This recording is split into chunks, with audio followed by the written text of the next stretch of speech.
Muy buenos días Nakamas y bienvenidos a una nueva teoría de One Piece. Hoy todos los futuros arcos que creo que veremos en lo que queda del manga de One Piece. Una teoría de este estilo ya la hice el pasado 27 de marzo de 2016, es decir, hace ya casi 10 meses. Y el quinto emperador también hizo una muy parecida el pasado 16 de noviembre, pero ambas con la reciente noticia de que en el 2017 entraremos en el arco del Reverie y de Wano se han convertido en teorías erróneas casi al completo, por lo que como aún creo que en lo que nos basamos en ambas teorías es correcto y que además en este mismo arco de Whole Cake se ha reforzado aún más, me he animado a hacer una especie de remake de esta teoría con los arcos que creo que veremos a partir de ahora, además de hablar muy por encima de cada uno de ellos. Habiendo dicho todo esto, empecemos. Para aquellos que todavía no lo sepáis, hay varios indicios para creer que Oda en parte se está basando un poco en los arcos mostrados en la primera mitad de One Piece en los primeros 600 capítulos, es decir, los arcos aparecidos en el East Blue y en el Paraíso, para hacer los arcos de la segunda mitad de One Piece, es decir, los del Nuevo Mundo. Primero explicaré las similitudes más importantes que yo he encontrado en los arcos ya mostrados en el Nuevo Mundo, y una vez pasemos el arco de Whole Cake es donde comenzará la teoría, con los arcos ya anunciados del Reverie y de Wano. Para encontrar la primera similitud, tan solo tenemos que mirar los títulos del primer capítulo del manga, Romance Dawn Amanecer de la Aventura, y del capítulo 601, Romance Dawn para el Nuevo Mundo, aunque esto tan solo es un pequeño detalle. Lo medianamente importante comienza con la saga del East Blue y la saga de la Isla Yojin, que está compuesta por los arcos de regreso a Shabondi y la Isla Yojin, mientras que en toda la saga del East Blue, Luffy comenzaba a encontrarse personajes que luego se le irían uniendo a su banda y comenzaba a ver su poder. En el arco del regreso a Shabondi, Luffy se reencontraba con sus nakamas y comenzaba a ver el poder que estos obtuvieron durante los 2 años, pero sobre todo el parecido se ve en el arco de Arlong Park y el arco de la Isla Yojin. Los antagonistas principales de ambos arcos no solo comparten parte de sus vidas, razas y maneras de ser, sino que también su objetivo era muy similar, además de sus despreciables métodos para conseguirlo. Tras todos los sucesos importantes de ambas sagas, llegan dos momentos que vuelven a tener su similitud. El primero es que un personaje le entrega a Nami un log puse para poder navegar en condiciones por los mares a los que se dirigen. Primero, Crocus le entrega un log puse normal a Nami para poder navegar por el paraíso, y más tarde el ministro de la izquierda le entrega a Nami un log puse especial para poder navegar por el Nuevo Mundo. Y el segundo momento parecido es que cuando los Mugiwaras entran al paraíso, tras pasar por un muy mal clima, lo primero que ven es a la ballena Laboon, mientras que a la hora de entrar al Nuevo Mundo son acompañados por ballenas y además justo al llegar al Nuevo Mundo se encuentran con un muy mal clima. Tras esto, en la primera parte del paraíso pasamos por las islas de Whiskey Peak, Little Garden y Drum. En cambio, en el Nuevo Mundo tan solo pasamos por Punk Hazard, pero aún así, este único arco también tiene sus coincidencias con los 3 anteriores, como por ejemplo que en Whiskey Peak los Mugiwaras salían con Vivi para salvar a Arabasta y por tanto deben de derrotar a Shichibukai Crocodile, mientras que en Punk Hazard salían con Law para derrotar a Kaido, comenzando primero por acabar con el Shichibukai Doflamingo. En Whiskey Peak, aunque más en serio en Little Garden, comienzan con los enfrentamientos en contra de algunos subordinados del Shichibukai al que derrotarán más tarde. Lo mismo ocurre en Punk Hazard. Y por último tenemos a Drum, un arco que se destaca sobre todo por su nieve, algo que se vuelve a utilizar en Punk Hazard.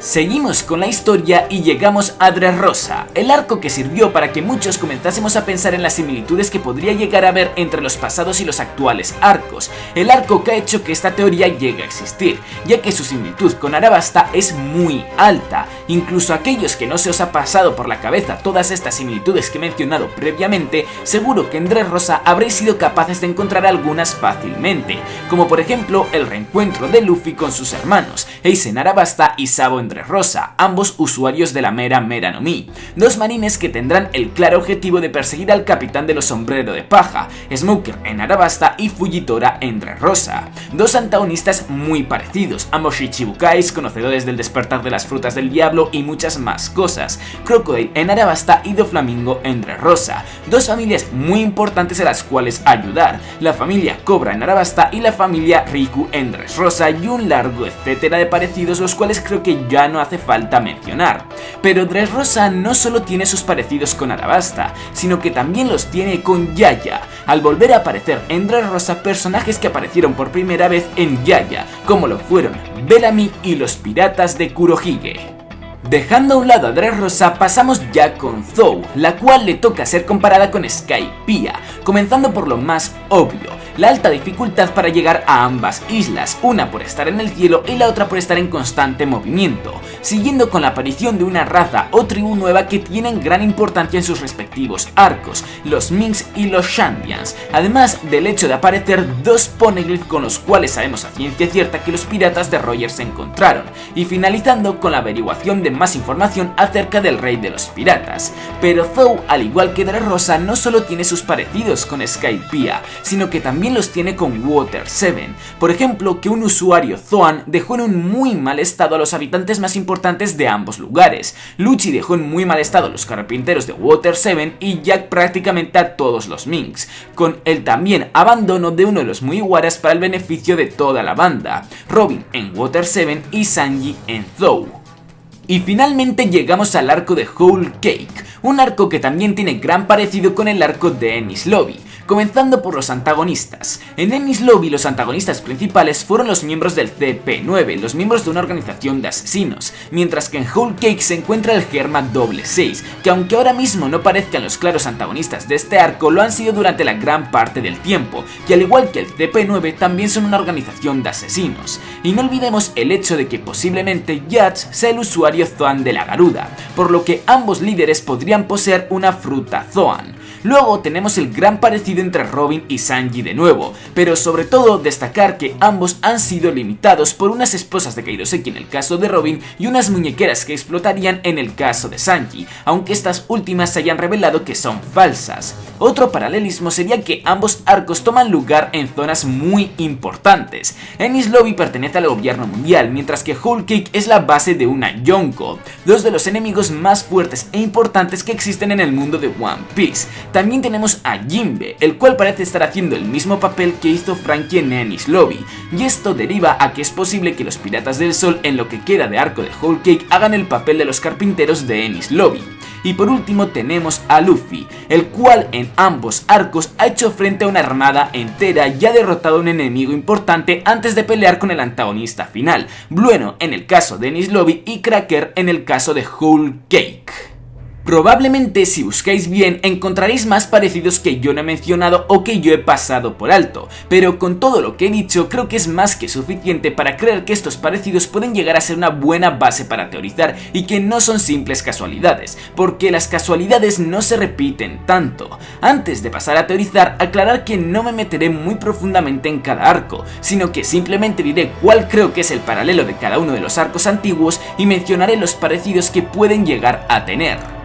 El siguiente arco que sigue a Enies Lobby es el arco del regreso a Water 7. Os recuerdo que en la última Jam Festa Oda confirmó que en el 2017 íbamos a entrar en el arco del Reverie y en el de Wano, y como dudo que se vayan a dar simultáneamente, lo lógico sería pensar que el paralelo al regreso a Water 7 será el del Reverie. Teniendo en cuenta que es casi imposible que los propios Mugiwaras participen en dicho arco, habrá que excluir sus apariciones de regreso a Water 7 y quedarnos con las cosas importantes que se dijeron y que no estaban del todo relacionados con ellos, comenzando primero con las apariciones de Garp, Koby y Helmeppo tras mucho tiempo. Efectivamente creo que estos tres personajes, junto a muchos otros marines importantes, volverán a aparecer en este arco del Reverie, y probablemente tengan gran importancia. Aquí también incluyo a Vegapunk, ya que os recuerdo que la primera vez que lo mencionaron fue en este arco. En el arco de regreso a Water 7 también nos enteramos quién era el padre de Luffy, por lo que creo que en este arco su madre puede llegar a ser revelada. También averiguamos más acerca del ejército revolucionario,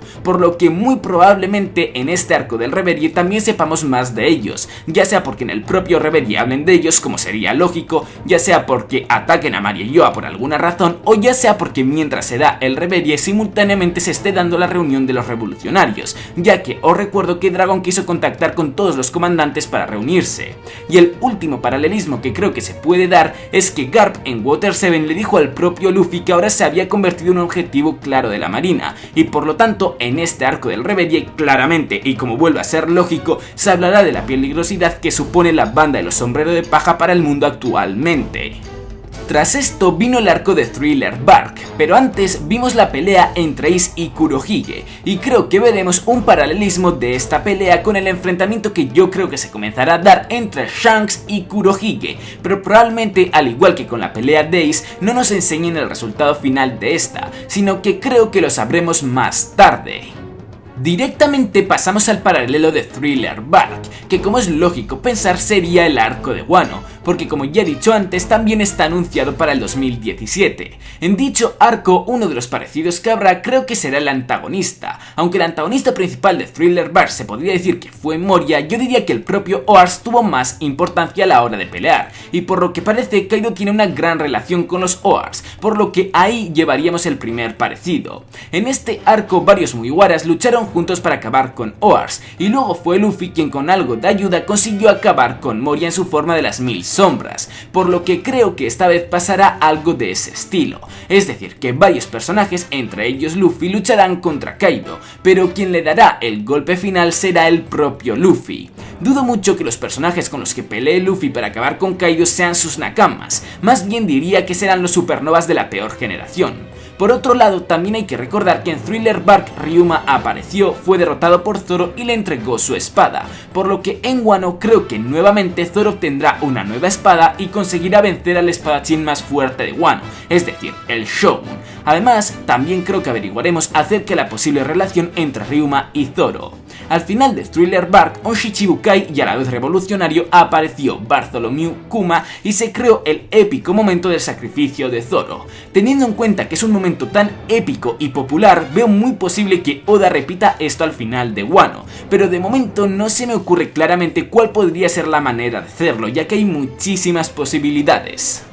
Cuando Thriller Bark acabó, el archipiélago Shabondi llegó, y aquí es donde comienza a complicarse un poco la teoría, ya que es prácticamente imposible que se vuelva a repetir el suceso más importante de dicho arco y casi todo lo que sucedió en dicho arco, pero esta vez en otra isla diferente, por lo que será más o menos tirar por intuición y basándome un poco en el que se podría decir que fue el segundo evento más importante de dicho arco, la aparición de los supernovas y el comienzo de su rivalidad. Creo que en esta isla que de momento no conocemos y que será la paralela a Shabondi, veremos un enfrentamiento entre los supernovas para dejar claro de una vez por todas quién es el más fuerte. Mucha gente ve posibles los enfrentamientos en un futuro de Luffy vs Law, Luffy vs Kid o Luffy vs X-Drake o cualquier otra pelea, y desde luego qué mejor momento para ver estos posibles enfrentamientos que en el que sería el arco paralelo a la presentación de los supernovas de la peor generación. Obviamente el ganador sería Luffy. Por último, también veo posible que aparezca un antiguo nakama de Roger como sustituto de Rayleigh y dándoles a los Mugiwaras, al ver cómo Luffy realmente se merece ser el rey de los piratas,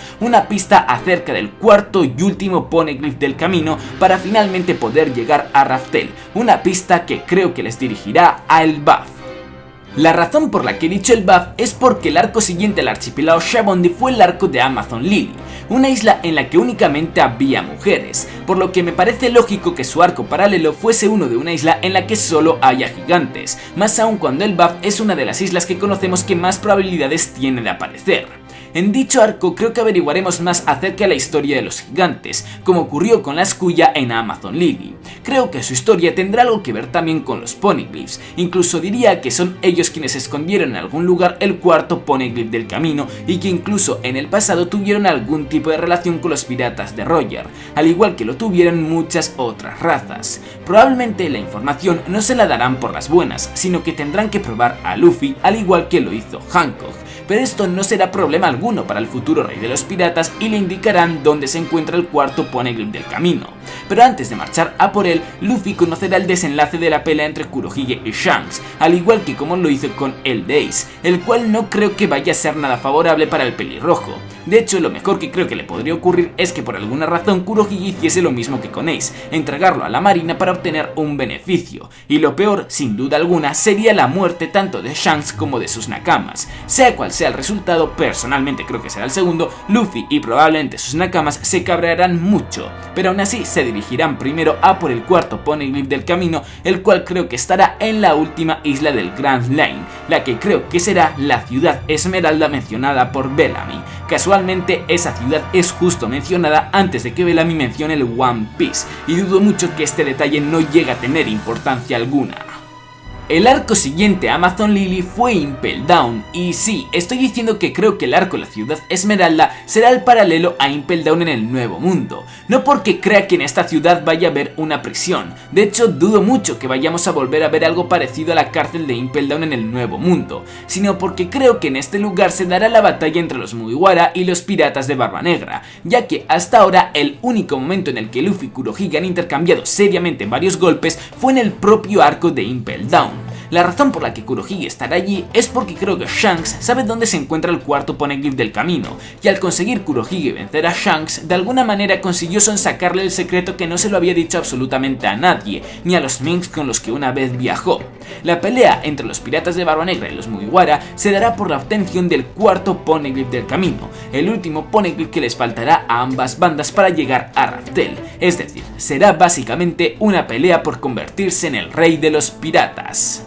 Obviamente los vencedores serán los Mugiwara, y una vez todos se hayan recuperado tocará ir a Raftel. Imagino que ahora varios estaréis preguntando si creo que Raftel será el arco paralelo a Marineford, que vendría a ser el siguiente arco de Impel Down, pero no creo que sea así, sino que creo que tanto la ciudad Esmeralda como Raftel serán las paralelas de Impel Down. La ciudad Esmeralda ya lo he explicado antes, pero Raftel ¿qué tiene que ver con Impel Down? Estoy seguro que la mayoría de vosotros habréis visto alguna teoría respecto al lugar donde puede encontrarse Raftel. La mayoría de esas teorías dicen que está hundida en el fondo del mar y que de alguna manera emergerá, o como una que yo mismo subí hace varios meses, que no es mía y hasta el momento la que considero mejor respecto a este tema, es que se encuentra en la propia Reverse Mountain. Ambas teorías son válidas para lo que diré e incluso apoyarían la idea del paralelismo, ya que resulta que Impel Down también es conocida como la Gran Prisión Submarina. Efectivamente, creo que el parecido que veremos entre Raftel e Impel Down será que ambos son lugares submarinos.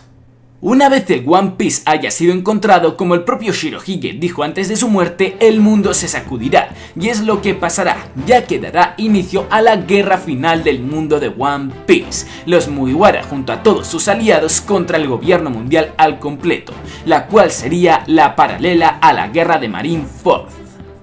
Pues hasta aquí ha llegado el vídeo, Nakamas. Como siempre, agradecería muchísimo que le deis un buen me gusta, que apoyaseis a tope el vídeo si os ha gustado. Recordad que en la descripción tenéis tanto mi canal más dedicado al anime como mi Twitter, en el que os informo casi al instante cualquier novedad importante de One Piece y de cuándo salen los spoilers y los capítulos del manga tanto en inglés como en español. Y ya por último, agradecería muchísimo que os suscribieseis para muchos más vídeos de One Piece. ¡Hasta la próxima!